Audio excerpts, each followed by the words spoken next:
hello. My bedroom me wa choko. Enu mama ti say we phone. Ma me do fie na me frɛ why?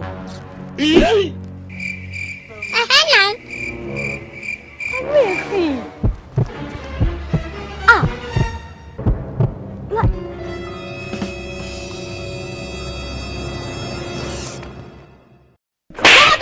Come on, Ami.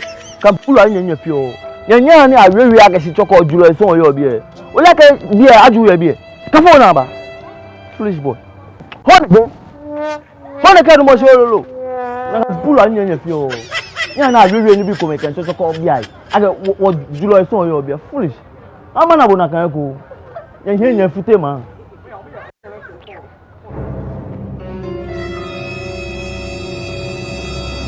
Aula.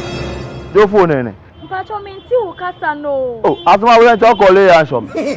Me passe se enye wo phone ni. Mpacho me da ase nya me yendasi. Na wo fin. Me free offense so. Oh. We yo Kumasi ni. Mpacho ai. Oh, me come fi konongo. Eh. E se na mi ni aba no. Oh, our family da ase. Yendasi. Na be se wan wa. O de ji de o. Me sister penyi na wa wo na me say mba nti. Nyam so na me ka che o me fi konongo na nkran ha no me say na ma betra nti me tin kran kasa no. O fa konongo e ba side. Oh, we udu konongo a. Wo say bus stop na wo no.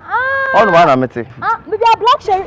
Oh na block share do say me nia. You won fight. Me nia. Oh me do your big. Oh okay. Me ja na be say. Ati. Mba so yo mate. O na me da sense. Yendasi. Ba ya na o hwe won ti. Mba so yo. Upo ukra phone ya ma phone ni so kotoko.